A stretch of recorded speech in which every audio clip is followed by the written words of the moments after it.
옛날 뭐든지 잘 잊어버리는 그런 선비가 있었습니다. 어느 날 이 사람이 길을 가는데 갑자기 큰 일을 보고 싶었습니다. 이리저리 국리 끝에서 숲속에 들어서 큰 일을 보는 것이 가장 좋겠구나. 그리고 문제는 뭐였느냐? 그의 놀이에 쓰고 있는 갓이 문제였습니다. 이걸 어디다가 두고 쓸까? 그리고 생각해냅니다. 내가 볼일 보고 일어날 때에 내 놀이에 딱 닿는 그 위치전에 나무 가지 내달아 놓으면 내가 생각이 나겠지. 원인은 자기 자신이 잘 잊어버린다는 것을 알고 있는 사람이었습니다. 그래서 일어나는 놀이에 딱 닿는 순간에 나뭇가지에 붙더니 그때 내가 쓰고 가면 되겠다고 여겼습니다. 그런데 일을 다 마치는데, 그리고 일을 안 해도 전에 이미 자신이 거기 내달아난 것을 잊어버렸습니다. 나뭇가지에 걸려놓은 것이 자기의 놀이에 부딪혔습니다. 그러자 그는 이렇게 말합니다. 어떤 사람이 여기다가 갓을 걸어놓고 갔네. 그 사람 참 정신 나간 놈이 아니면 난 미친 놈일 거야. 그리고 그 갓을 벗겨서 그리고 널리 탱겨쳐 버렸습니다. 여러분, 우리가 살아가면서 그야말로 좋지 않은 일도 있고 때로는 좋은 일도 있을 겁니다. 우리의 상한 감정은 빨리 잊어버려야 합니다. 그래야 유익합니다. 그러나 잊지 말아야 할 일도 있다는 것을 알아야 합니다. 하나님께서 애굽에서 노예 생활하던 이스라엘 백성들에게 기적적으로 자유인이 되게 만들어주셨습니다. 그리고 땅을 주기로 약속하신 그 언약 그대로 하나님께서 그들을 가나안 땅에 들어가게 만드셨습니다. 광야 40년 동안을 지켜주셨습니다. 가나안 땅에서도 삶을 윤택하게 해주셨습니다. 천당을 짓고 살던 사람이 좋은 집을 짓고 살도록 만들어주셨습니다. 생활의 경제가 풍요로워졌습니다. 이제 안정권이 들어섰습니다. 이럴 때에 하나님의 은혜를 잊어버리지 말라. 우리가 우연한 기회이든지 아니면 여러분 어떤 일이 있든 간에 하나님이 우리를 세상에서 구별하여 누구든지 예수 그리스도의 이름을 부르는 자에게 천국 백성이 되게 해주신 것, 평생을 두고도 잊지 말아야 할 일 중에 하나라고 여겨집니다. 이처럼 혼하고 여름 거친 세상에서 또 한 해를 지나면서 그래도 하나님이 우리와 우리의 가정을 지켰구나, 지켜주셨다는 것 잊지 말아야 할 일입니다. 사람이 세상을 살아가면서 여러 가지 날 중에 받은 은혜를 생각하고 감사한다는 날은 한 사람의 인격을 평가하게 되고 그 한 민족의 수준을 평가하게 되는 것입니다. 우리 주변의 사람들을 기쁘게 해주고 행복감을 가지게 하는 그 단어가 여러 가지가 있겠으나 나는 그 중에 가장 중요한 것이 감사하다는 단어가 아닐까요? 여러분의 가정에도 나는 이 택배가 올 겁니다. 그는 항상 문자로 뜨죠. 택배 잘 도착됐다고. 저는 그것을 아직 열어보지도 못했고 가까이 가지도 않았습니다. 그러나 그걸 사진을 찍어서 자신의 핸드폰으로 넘겨줄 겁니다. 어떻게 하시나요? 저는 그 보는 순간에 이야기합니다. 문자로 넣습니다. 수고하셨습니다. 그 다음 뭘까요? 감사합니다. 수고하셨습니다. 고맙습니다. 감사합니다. 저는 이렇게 문자를 보내줍니다. 그는 아마 그분의 하루에 피곤한 것을 그 문자를 보는 순간에 아마 조금은 위안이 되라고 생각합니다. 그 사람은 당연히 보내야 할 것을 일을 했습니다. 나는 당연히 내가 닫아야 할 것을 닫았다고 생각하면 사이가 얼마나 삭막하겠습니까? 여러분, 가장 중요한 단어가 항상 감사하다는 단어라는 것 잊지 마시기를 바랍니다.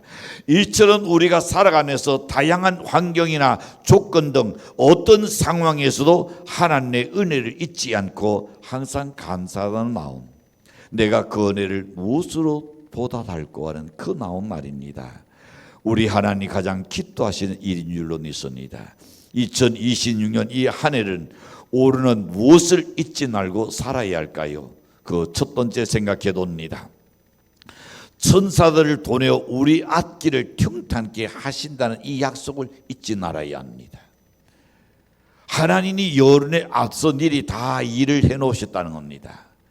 그게 믿어져야 그게 믿어집니다. 출애굽기 23장 20절을 봅니다. 내가 사자를 시작 내 앞서 보내어 길에서 너를 보호하여 너를 내가 예비한 곳에 이르게 하리라.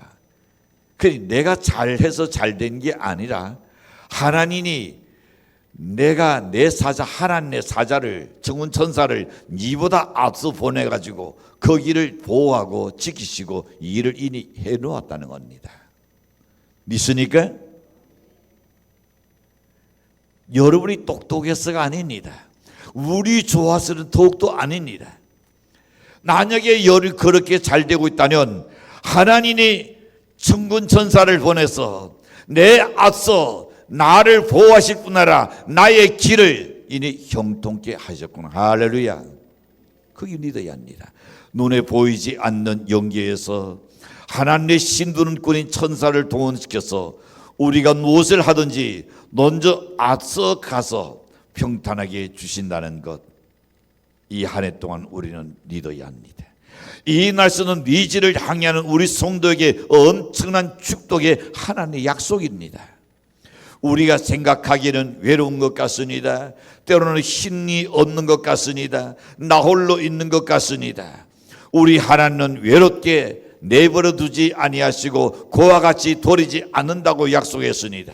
요한복음 14장 18절 보시는 이렇게 말씀합니다.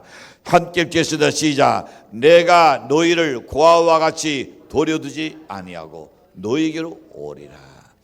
예수님께서 우리에게 말씀하셨습니다. 내가 너희를 이 황락한 세상에서 거친 광야 같은 데서 너희들 내버려두지 않는다.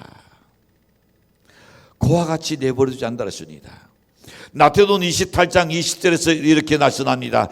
그 다음에 맨 끝절에 가서 보시는 볼지어다 내가 세상 끝날까지 그 다음에 시작 너희와 항상 함께 있으리라 하시니라.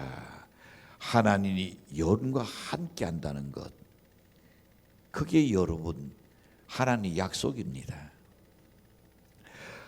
하나님께 수종드는 정운 천사를 동원해서 우리의 앞길을 언제나 평탄케 하시며 우리와 함께 하신다는 것은 너무나 감사하고 감격한 일이 아닐까요?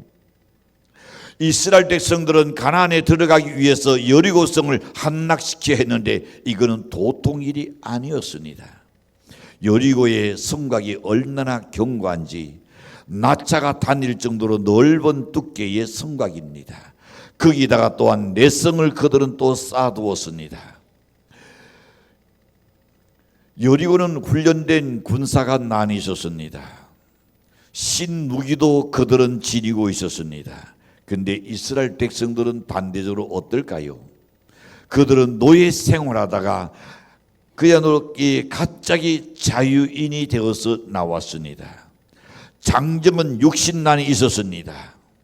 훈련된 병사는 그러나 단 한 사람도 없었습니다. 근데 하나님께서는 여리고성을 처부수고 들어가라 그랬습니다. 참으로 기가 막힌 날선이 아닐까요? 그런데 그 명령의 내용은 그 속에 뭐가 들어있냐면 이렇게 말씀합니다. 아무도 소리 내지 말고 하루에 한 닦기씩 돛개를 앞세우고 그리고 6일 동안 돌아라 그랬습니다. 자, 육신한 장정과 어린이와 여성까지 포함해서 200만명이 됩니다. 200만명이 하루에 한 닦기씩 여리고 성을 도는 겁니다. 돌 때에 하나님께서 천군 천사들에게 어떻게 여리고성 모든 군사들과 모든 백성들의 그 이상한 소문을 퍼뜨리게 만들었습니다. 어느 누군가가 여리고성 안의 군사가 이야기하니 야, 이 사람들은 하나님이 선택한 백성이래. 이스라엘 백성이라는 말만 들어도 가슴이 서늘한 겁니다. 왜냐하면 애굽에서 일어난 사건들을 아니까요. 광야의 길을 걸어오면서 일어난 사건들을 아니까 하나님이 일하셨던 그 홍해다 다 갈라지는 것이며 그 모든 것을 들었으니 간단히 서늘할 수밖에 없었습니다. 그 말을 듣는 순간에 백성들의나 군사들의 나오는 불안해집니다. 성 안에 있는 군인들은 사기가 전전 꺾여버리고 날았습니다. 이스라엘 백성들은 아무 소리도 하지 않고 다음날도 또 셋째 날도 계속 돌기 시작합니다.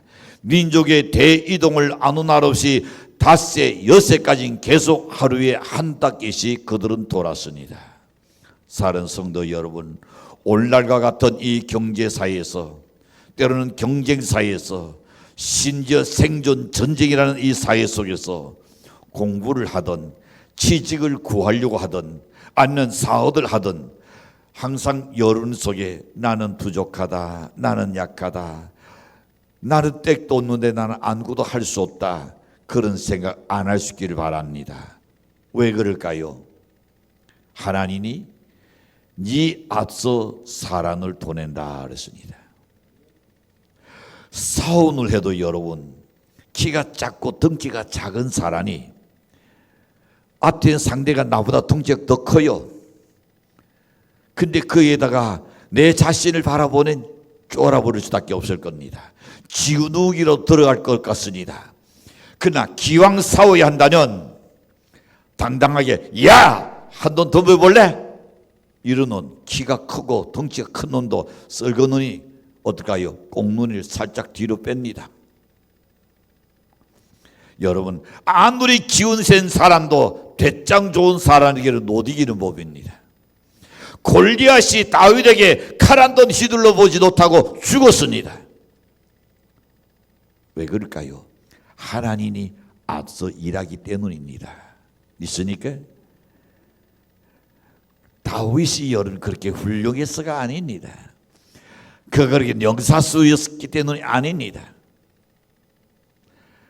나는 만군의 여호와의 이름으로 내가 내게 나아가노라. 이니 하나님께서 그의 모든 것 중에 모든 돌팔매 속에도 정조중하게끔 하나님이 인도하시고 이끌어갔던 겁니다. 생존 경쟁사에서 나간다고 생각하는 나가는 것처럼 여리고성에서 훈련되고 조직된 군사들이 그리고 아이고 우리는 나가겠다, 우리는 아무리 생각해도 그들 이길 수 없다, 그리고 그들 속에 불안해하고 있을 그때에 하나님의 당도든 세상의 당도과 다른 것을 내놓았습니다. 마지막 일곱째 날에 어떻게 했습니까? 양각 나팔을 불고 여호와를 부르며 소리를 지르고 나서납니다. 이스라엘 백성들이 했더니 성이 와르르 무너지기 시작합니다. 여리고성 군사들이 정신없이 혼디백산하고 그야말로 농하고 있을 그때에 툭툭 치면 다 쓰러지는 그런 당국이었습니다. 이는 하나님께서 천사를 보내어 그 길을 평탄하셨기 때문인 줄로 믿습니다. 그러므로 천사들이 우리의 살아가는 길, 우리의 해야 할 2026년의 앞길을 순간순간 보호해 주시고 이 언약을 믿는 연례시길 바랍니다. 이 놀라운 은혜가 2026년 한 해 동안 살아가는 우리 모든 성도들에게 함께 하시기를 축원합니다. 하나님의 천사가 여론에 앞서 항상 인도하시고 지키시고 보호하신다는 것, 이걸 잊지 않기를 축복합니다. 두 번째 생각해 봅니다. 하나님의 은혜를 잊지 않을 때에 육신의 병과 손을 댄 모든 일에 하나님은 복을 주시겠다고 약속하셨습니다. 출애굽기 23장 25절에 가서 보시면 내 하나님 여호와를 섬기라, 그 다음에 시작, 그리하면 여호와가 너희의 양식과 누에 복을 내리고 너희 중에서 병을 제하리라. 하나님께서는 언제나 우리에게 그리하면이라는 말이 나오는데 조건도 있습니다. 그냥 하나님께서 무조건 다 준다는 말이 아닙니다. 여호와를 섬기라. 여러분의 그 정성을 하나님 보신다 했습니다. 너희가 내 목소리를 듣고 귀를 기울이고 청중하면 손을 댄 모든 일에 내가 내게 도를 주겠다는 하나님의 약속입니다. 그래서 신명기 16장 20절에 보시면 이렇게 말씀합니다. 너는 나 땅에 공인하늘 따르라. 그리하면 내가 살겠고 내 하나님 여호와께서 내게 주시는 땅을 차지하리라. 여기도 역시 말씀합니다. 조건이다. 그리하면 너는 나 땅이 공인하늘 따르라. 그리하면 신명기 28장 전체를 보시면 아마 1절에서 12절까지 여러분이 가서도 한번 읽어보세요. 거기 보면 모든 민족 위에 네가 뛰어나게 해줄 것이며 너는 노래가 될지언정 꼬리가 되지 않게 해줄 것이며 네가 들어가도 독이요 나가도 독을 닫게 해줄 것이며 내 양떼와 속떼들이 번식해 나갈 것이며 모든 병을 제하여 가고 소원의 열매를 맺게 한다는 것이 어떻게 네가 하나님 말씀을 따라 순종하고 그대로 살면. 그러나 반대로 또 말씀합니다. 그러나 그렇지 아니하면 모든 저주가 애굽에서 내리던 재앙이 너희에게 임할 것이다. 그래서 예레미야 선지자는 이 하나님 말씀을 그야말로 비밀리 전했습니다. 제사장이나 백성들은 이 말씀을 뒤웃어 버렸습니다. 이렇게 너 편안하게 살기 좋은데 굳이 꼭 하나님을 그렇게 섬기하나? 왜 그랬을까요? 시드기야 왕 시대 때에 생활 경제가 높았습니다. 정말로 살만한 그런 시대였습니다. 하나님의 선자의 날을 그래서 그들은 무시해버렸습니다. 지금까지도 내 노력으로 내 수고로 잘 살았다고 그들은 생각했습니다. 그래서 하나님 말씀을 경청하지 않았습니다. 얼마든지 스스로 잘할 수 있다고 그들은 생각했던 겁니다. 선자의 외치는 하나님의 사랑의 날을 무시해버렸습니다. 심지어는 많은 성직자들조차도 태난해 버렸습니다. 예레미야 선지자는 눈물을 흘리면서 너희가 좋든지 싫든지 듣고 순종할 것을 강조하고 있었습니다. 그러나 이를 듣지 않자 어떤 일이 생기니까 남왕국과 북왕국이 노예로 끌려가는 수치를 한순간에 당합니다. 시드기야 왕은 두 눈알이 뽑힙니다. 옷은 다 벗겨버린 나체 상태의 논으로 쇠사슬에 묶여서 끌려가고 있었습니다. 왕의 수치스러운 그 노릇과 제사장들의 불행한 그 노릇, 아녀자들의 불행한 그 노릇들, 그들은 자그마치 불순종의 대가가 얼마나 길었는가 70년 동안이나 순환을 당했던 겁니다. 왜 그렇습니까? 이 나원에 좋든지 싫든지 듣고 순종하라고 했지만은 하나님의 말씀을 듣지 않고 무시해버렸던 대가였습니다. 신명기 13장 18절에서 이렇게 말씀합니다. 내가 만일 내 하나님 여호와의 말씀을 듣고 오늘 내가 내게 명하는 모든 명령을 지켜 내 하나님 여호와의 녹전에서 정직하게 행하면 이같이 되리라. 다시금 돕니다. 출애굽기 15장 26절에서 보시는 이르시되 너희가 너희 하나님 나 여호와의 말을 듣고 순종하고 내가 도기 의를 행하며 내 계명을 귀에 기울이며 내 모든 규례를 지키는 내가 애굽 사람에게 내리 모든 질병 중 하나도 너에게 내리지 아니하리니 나는 너희를 치료하는 여호와니라.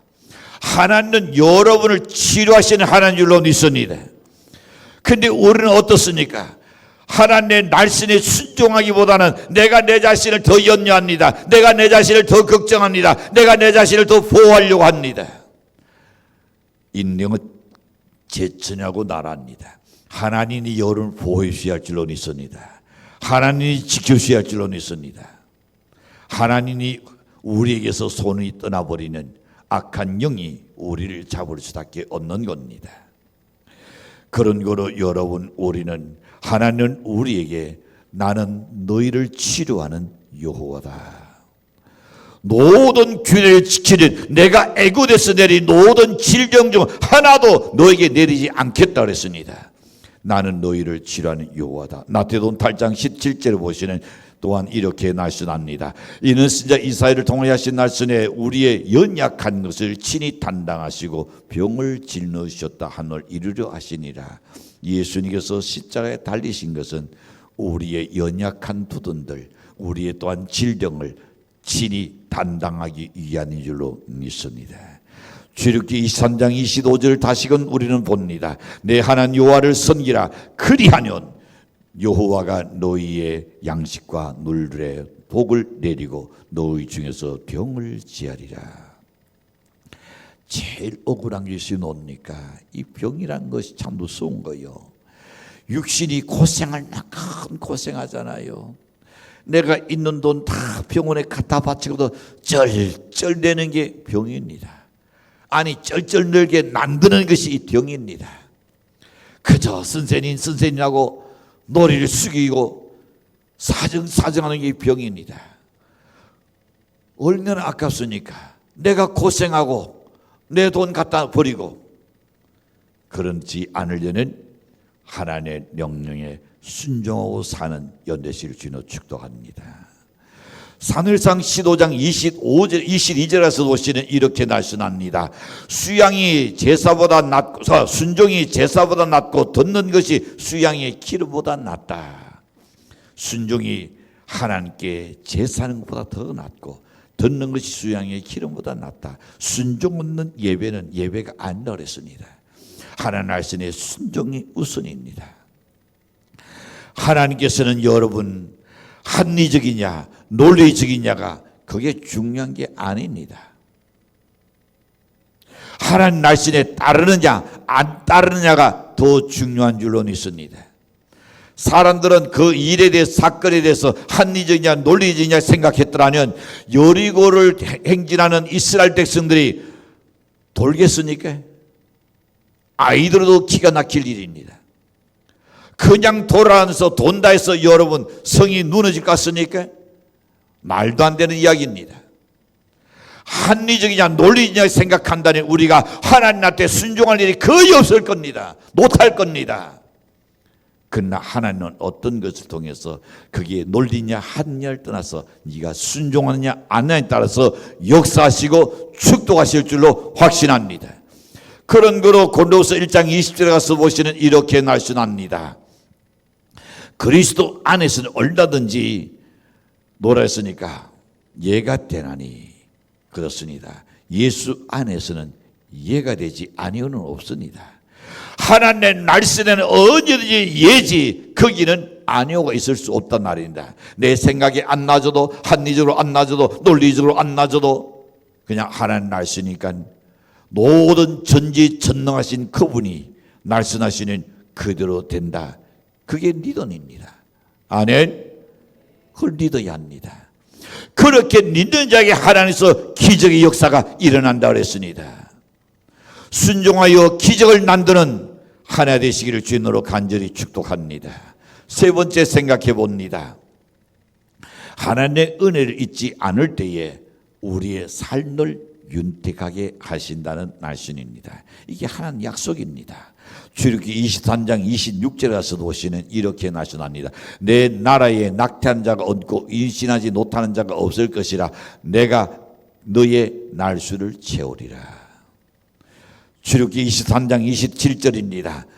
내가 내 위원을 내 앞서 보내어 내가 이를 곳에 모든 백성을 물리치고 내 모든 원수들이 내게 등을 돌려 도망하게 할 것이뇨.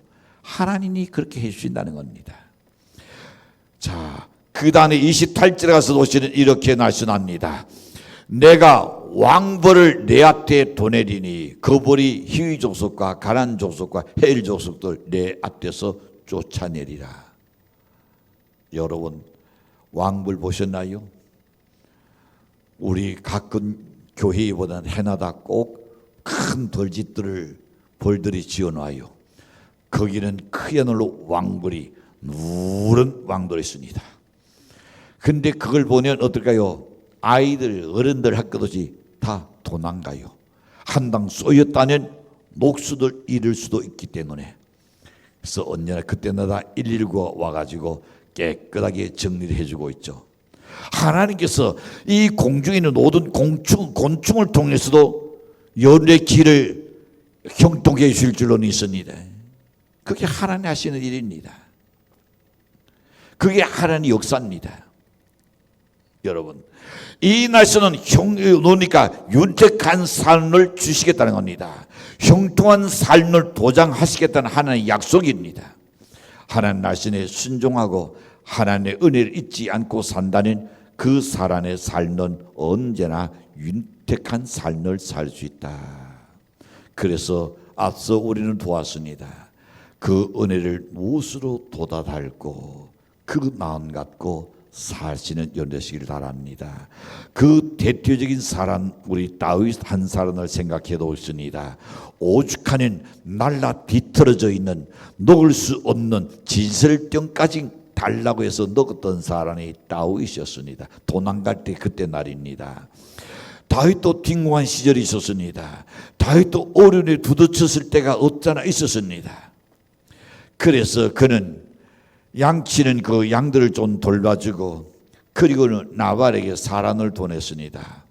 우리 군사들이 먹을 수 있는 먹거리를 조금 달라고 요청했습니다. 근데 나발이 어떻게 했습니까? 멸시와 천대를 쏘아부었습니다. 자, 그때의 자신의 상황은 그는 이렇게 말합니다. 시편 39편 1절에서 말하기를 내가 말하기를 나의 행위를 조심하여 내 혀로 돈지하지 아니하리니 악인이 내 앞에 있을 때에 내가 내 입에 재갈을 녹이리라. 그런 일이 참 많았죠. 시므이가 다윗을 향하여 저주하고 있었습니다. 이 비루한 자여 뒤루한 자에서 저주하고 있습니다. 군대 장관이 그걸 바라보는 순간에 왕이요 내게 허락해 주신다는 전원의 옆구리를 단창에 내가 찔러버리겠다. 두 번도 뒤롭다. 목숨을 끊겠다 했습니다. 가만히 두라. 여러분 힘들고 어려울 때에 이 혀를 조심해야 합니다. 내 입에 재갈을 녹일 줄 알아야 합니다. 그러는 지나고 보는 하나님이 일하시는 것을 우리는 눈으로 목도하게 되라고 믿습니다. 시편 39편 2절에 보시는 이렇게 말씀합니다. 내가 잔잔하여 선한 말도 하지 아니하니. 왜? 나는 선한 말 했는데 날이 돌아가지고 내가 악한 사람같이 이야기한다는 오해를 들어요. 그래서 그는 나의 근신이 더 심하였도다. 그래서 나는 선한 말조차도 하지 않겠다 그랬습니다. 시편 39편 4절에 가서 보시는 이렇게 말씀합니다. 여호와여 나의 종날과 연한이 언제까지 알게 하사 언제까지지 알게 하사 내가 나의 연약함을 알게 하소서. 얼마나 그의 고난이 심했더는 언제까지 이 고통을 내가 겪어야 합니까? 6절에 가서 이렇게 말씀합니다. 진실로 각 사람은 그림자같이 다니고 헛된 일에 소란하며 재물을 쌓으나 누가 거둘는지 알지 못하나이다. 그렇습니다. 여러분 우리는 어디에 나의 소망은 죽기 쓰였는데 7절에 가서 보시면 주여 이제 내가 무엇을 달아오며 나의 소망은 죽게 있나이다. 이 세상 것은 잠시 지나가는 그림자에 불과하다 그랬습니다. 우리는 고난과 역경 속에도 우리의 소망이 주님께만 있다는 주님 여러분을 안전한 항해로 인도하실 줄로 믿습니다. 그 결과 시편 23편에서 이렇게 다윗은 고백합니다.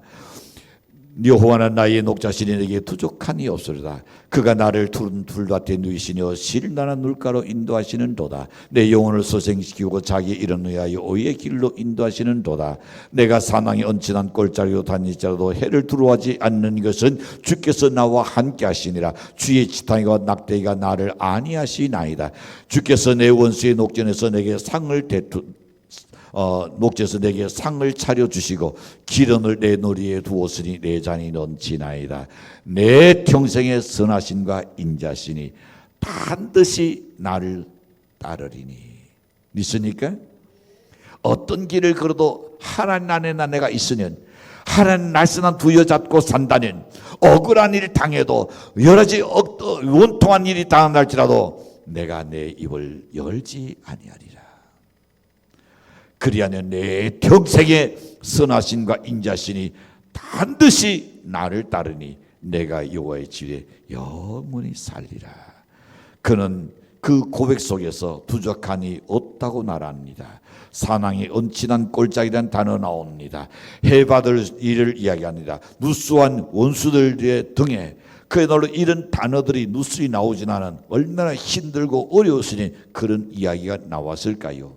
그런데 다윗 생애는 어떨까요? 모든 것을 다 빼앗겨서 그야말로 고독하고 외로워도 나는 여호와를 따르는 그 기쁨으로 살겠다는 오직 그 한나온입니다.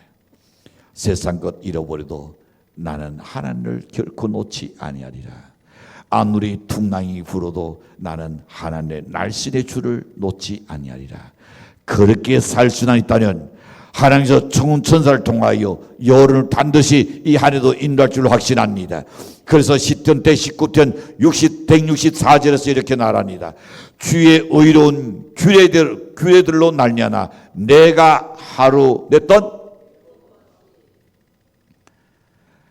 그런 어려운 속에도 하나님은 자기를 축복의 길로 인도하셨으니 결과는 다 좋게 되었으니 다윗은 하루에 7번씩 내가 주를 찬양한다. 연례돈 찬양하니까 목사님 묻지 말아요. 나 하루에 한도 너네 찬양 안 하고 그냥 지나가는데요. 그럴 것 같아. 그러나 여러분, 소망이 있는 사람은 찬양합니다. 어려운 속에도 찬양합니다. 고난 속에도 찬양이 될 줄로 믿습니다. 사랑하는 성도 여러분, 우리의 앞길에 한평생을 두고 날마다 다윗처럼 하나님께서 행하시는 일들을 잊지 않기를 바랍니다. 그리하면 하나님의 청운 천사들이 여러분을 도와주시고 호위하신다고 약속했습니다. 이런 믿음을 가지고 살아야 합니다. 그리한다면 하나님의 은혜를 잊지 않을 때에 우리 속에 육신의 병도 떠난다. 할렐루야. 육신의 병이 떠난다 그랬습니다. 하나님 고치신다 그랬습니다. 어싹하지 못하는 것 하나님 아셔요. 믿습니까? 수고의 열매는 풍성히 거두게 하시고 삶을 승리롭게 하시려 윤택하게 해주신다는 것이 하나님의 약속입니다. 동해 제일 진역에 속한 우리 모든 가족 여러분, 2026년에는 약속의 날선을 준행함으로 인하여 주 앞에서는 그날까지 우리의 모든 우리와 우리의 후손 대대까지 좋은 세월의 주인공이 되시기를 주인으로 간절히 축복합니다.